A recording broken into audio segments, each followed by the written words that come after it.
Hello, welcome to Homesteading Northwest Florida. Today is May 12th, 2026 at about 2 o'clock in the afternoon, and we've had rains all day yesterday, all morning kind of, until later in the morning, probably about 8 o'clock or 10 o'clock we had rains.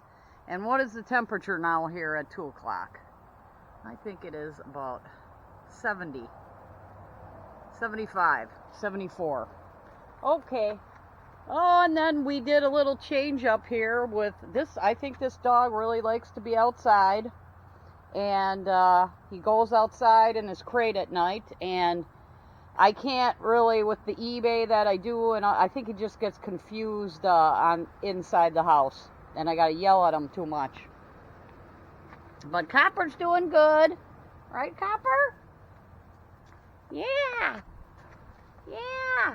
you're doing good. He's taking a nap now. We played a little bit. I ordered him some toys on from Walmart Plus, Chuck It toys, and a big ball. And I actually made him a toy, so he's doing good. Ooh, boule mushrooms over here. Yeah, so we've had a lot of rain.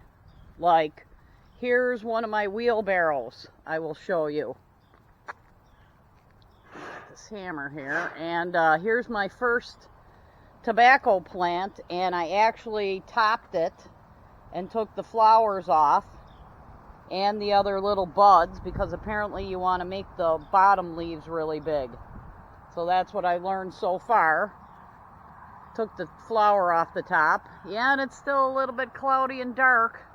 Could rain again.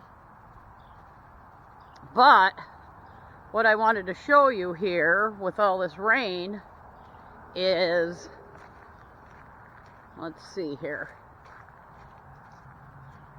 What do we got here? And we cleared another area from our parking lot to our woods, and here's the trees that I cut down. One sweet gum and an oak tree. Small, very small compared to what I have. Here is my wheelbarrow after this like day and a half worth of rain. Yep. And we've been cutting smilax vines and other vines off of these two twin oaks here. And these are some big trees. I'd say diameter probably about 4 feet diameter, maybe 5.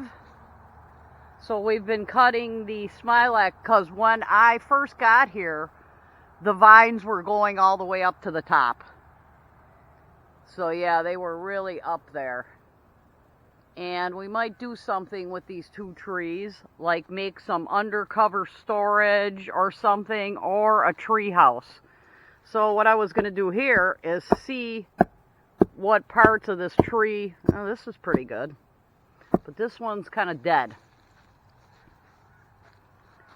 And I do have some stuff stored underneath there already, but I'm going to look into, maybe chopping that tree off like flat and using that as a base and attaching it to this other tree. But this other tree got topped in the tornado 2 years ago. So both of these trees have had their top like flown off by tornadoes. And there's a branch stuck up there that would be good for firewood, although it's probably too dried out. But I think what I'm going to do here is get rid of all these bushes here. And then we can get to these trees and see what we can do with that. And I may take out this other tree. And actually, I don't know, is there... Yep, no, that sweet gum's not very close. There's nothing very close to these two other trees. I was going to say I could top off a tree that was close, but there are none. So what I'm going to do with this is definitely all rotted on the inside here. And I think there was bees living up in here. Like you can see there. I think there was bees. So that's what oak trees do this a lot too, that I noticed, is the outside will be good and the inside will be not good. Let me get this fucking viney stuff off of here, pardon me. But yeah. And Copper's doing good, very cute. Likes to play a lot. We'll do some training, maybe try to get him on the leash again today. And then this side is rotted too. So how much of this outside, there's no leaves this year. Used to be leaves up there. There's no leaves. So, wow, what to do with all that wood up there, you know? If it's not doing any leaves, and might do some kind of a tree house. But what has to, or storage under the tree house, covered storage. But yeah, you know, we're gonna make some kind of a something out of these two trees, cause the shed idea is kind of shot, and yeah, we'll have to see what we're gonna all cut out here. But I think that's gonna be what happens.